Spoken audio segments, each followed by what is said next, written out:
बिस्मिल्लाहिर्रहमानिर्रहीम। अस्सलामु अलैकुम नाज़रीन। डॉक्टर अल्लामा मोहम्मद इकबाल रहमतुल्लाह अलैह की शख्सियत से हम सब वाकिफ़ हैं और हम ये भी जानते हैं कि उनको शायर मशरक़ कहा जाता है। बहुत सारे ममालिक इकबाल रहमतुल्लाह अलैह के फ़लसफ़े की पैरवी करते हैं या कम अज़ कम वहाँ पर वो फ़लसफ़ा, उनकी नज़में, उनका नज़रिया ज़रूर पढ़ाया जाता है, लेकिन एट द सेम टाइम कहीं ना कहीं कोई ना कोई तासब जो है वो पाया जाता है। जिस तरह रिसेंटली आप देखें तो हिंदुस्तान के अंदर चूँकि इकबाल की नज़में अब तक इस सिलेबस का हिस्सा थीं, वो सिलेबस जो हिंदुस्तान में पढ़ाया जाता था। कुछ अर्सा पहले तो वो जो नज़्म थी, सारे जहां से अच्छा हिंदुस्तान हमारा, हम बुलबुलें हैं उसकी वो गुलिस्तान हमारा, ये जो नज़्म थी काफ़ी अर्सा हिंदुस्तान में पढ़ाई भी गई, लेकिन ये निकाल दी गई थी। उसके बाद एक और वाक़या हुआ था कि नज़्म बच्चे की दुआ लब पे आती है, दुआ बन के तमन्ना मेरी, ये एक किसी टीचर ने पढ़ाई तो उसको मुअत्तल कर दिया गया। लेकिन ये कुछ दिनों का वाक़या है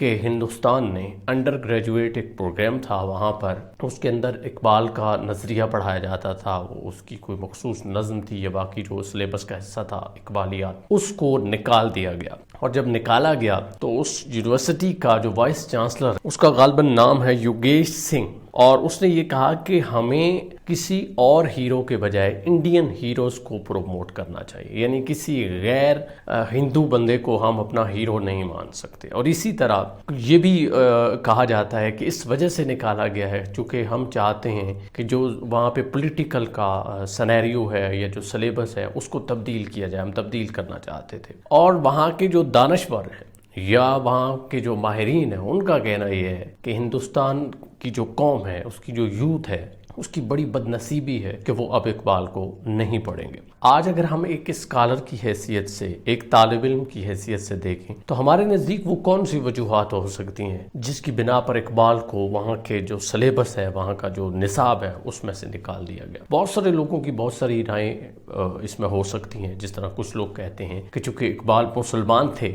और वहाँ हिंदुस्तान में ज़्यादा हिंदू लोग रहते हैं तो एक तासब है, और ये बहुत हद तक बात सच्ची भी है। जिस तरह मैंने कहा कि वाइस चांसलर ने ये बात की कि हम किसी और को लीडर क्यों माने या किसी और को फॉलो क्यों करें। इसी तरह कुछ लोगों का ये भी कहना है कि चूंकि इकबाल पाकिस्तानी थे, लिहाजा इस वजह से उनको निसाब से निकाल दिया गया। हालांकि ऐसा नहीं है, इकबाल तो हिंदुस्तानी थे। 1938 के अंदर उनकी वफात हुई, तब तो पाकिस्तान वजूद में नहीं आया था। और इसी तरह कुछ लोग ये कहते हैं कि इकबाल चूँकि पूरी उम्मत को एक गिरोह बनाना चाहते थे, एक साए तले लाना चाहते थे, और इस वजह से उनको निकाला गया। लेकिन एक्चुअल वजह क्या हो सकती है? ये तमाम वैसे वजूहात भी हो सकती हैं, ये हर एक का अपना तज्जिया है। लेकिन मेरे नज़दीक सबसे बड़ी जो बात है, एक तो तासब है ही, दूसरा है इकबाल का नज़रिया। चूँकि इकबाल का जो नज़रिया है फ़िक्री तौर पर, उससे बहुत सारे लोग खौफज़दा हैं, क्योंकि उनको शायद लगता है कि अगर हमने इकबाल की फ़िक्र को लोगों तक पहुँचा दिया, इकबाल के नज़रिए को, जो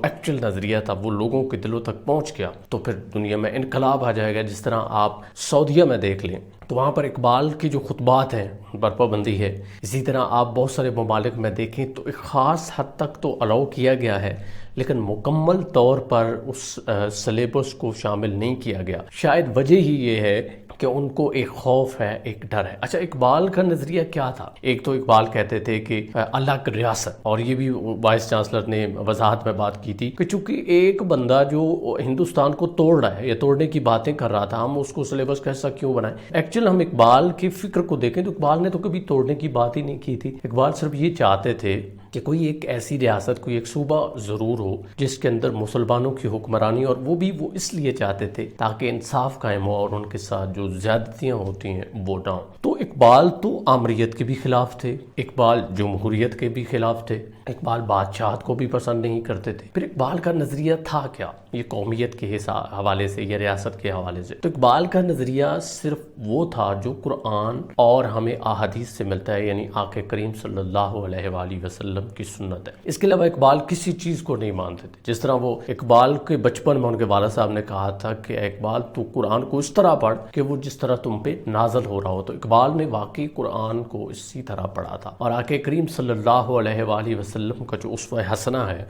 उसको मुसलमानों के लिए बल्कि पूरी दुनिया के लिए वो करार देते थे कि यही वो चीज़ है जिसमें बका है, यही वो चीज़ है जिसमें तुम लोग आगे जा सकते हो। अब जिस तरह मैंने कहा कि सऊदीया के अंदर उन्होंने खुतबात पर पाबंदी लगाई है, तो सऊदीया में बादशाहत है, वो कभी भी ये नहीं चाहते کہ وہاں پہ ان کی بادشاہت کو خطرہ ہو. اسی طرح باقی کئی ممالک آپ دیکھ لیں. افغانستان کا سب سے زیادہ اقبال رحمۃ اللہ علیہ ذکر کرتے ہیں، ان کو پسند بھی کرتے ہیں. وہاں پر آپ گئے بھی، تعلیمی نصاب بھی ہوا، لیکن وہاں پر بھی مکمل طور پر اقبال کو نہیں پڑھایا جا رہا. احران پہ مکمل طور پر نہیں پڑھایا جا رہا. لیکن بہرحال اقبال کے نظریے سے لوگ خوفزدہ. تو ہمیں یہ دعوت فکر دینی چاہیے خود کو بھی اور آپ لوگوں کے ذریعے سب کو، کہ ہمیں اقبال کے نظریے کو پڑھنا تو چاہیے. ایک تعصب نہیں قائم کرنا چاہیے، ایک ایسا چشمہ لگا کے کام نہیں کرنا چاہیے جس طرح ہمارے استاد محترم شیراز علی زیدی صاحب، جو کہ اس وقت علامہ اقبال رحمۃ اللہ علیہ کی فلسفے کو ہمیں پڑھا رہے ہیں ایم فل کے اندر. تو ان کا یہ کہنا ہے کہ ایک انسان نے چشمہ لگایا ہوتا ہے، اس چشمے کو اگر ہم اتار دیں اور اس تعصب کو اتار کے سائڈ پہ رکھ کے کسی شخصیت کو دیکھیں یا اس کے فلسفے کو، اس کے نظریے کو دیکھیں، تو پھر ہمیں باتیں سمجھنا آنی شروع ہو جاتی ہیں. جس طرح قرآن کو ہی دیکھ لیں تو قرآن کو ہم مولوی سے سمجھنے کی کوشش کرتے ہیں یا ایک خاص نظریے کے تحت اس کو دیکھتے ہیں. ہرگز نہیں ہمیں ایسا دیکھنا چاہیے. ہمیں اوپنلی اپنے تمام تعصب کو ختم کر کے جب ہم قرآن کا متن پڑھیں گے، اس کا مطالعہ کریں گے، تو ہمیں چیزیں سمجھ آئیں گی. ہاں، جہاں پہ ہمیں وضاحت چاہیے ہوتی ہے وہاں یقیناً ایک استاد کی، ایک معلم کی ہمیں ضرورت پڑتی ہے. لیکن جو چشمے ہم نے لگائے ہوئے ہیں اپنے اپنے حساب سے، اپنے اپنے کنسپٹ کے حساب سے، اس کو ہمیں دور کرنا ہے. اور اقبال رحمۃ اللہ علیہ کے نصاب سے میں یہ جہاں جہاں میری آواز آ رہی ہے یہ کہوں گا کہ خوف زدہ ہونے کی ضرورت نہیں ہے. اقبال کو اگر آپ سلیبس میں رکھتے ہیں تو اقبال نے کبھی تقسیم کی بات نہیں کی. اقبال تو انسانیت کی بات کرتا تھا، اقبال تو مقصدیت کی بات کرتا تھا. اگر اقبال کے فلسفہ خودی کو دیکھ لیں، اقبال کے تصوف کو دیکھ لیں، اقبال کے جتنے بھی ایون قومیت کا نظریہ بھی تھا اس کو بھی دیکھ لیں، تو اقبال نے کبھی کسی قوم کو نیچ نہیں سمجھا. اقبال نے انسانیت کو ایک ایسا پیغام دیا، اگر وہ ایک اس نظریے کو ہی سمجھیں جس کو ایک خودی کہہ رہے ہیں تو ان کی اسی میں بقا ہے. باقی تو نظریات بہت زیادہ ہیں. تو ہمیں دعا کرنی چاہیے کہ اللہ تعالیٰ ہمیں اقبال شناس بنا، اقبال کو سمجھنے کی ہمیں توفیق دے، اور جو انہوں نے قرآن اور احادیث کی تشریح کی، شاعری کی شکل میں ہو یا نثر کی شکل میں ہو، اللہ ہمیں اس کی اصل روح تک پہنچانے کی ہمت دے. بہت شکریہ. اللہ نگہبان.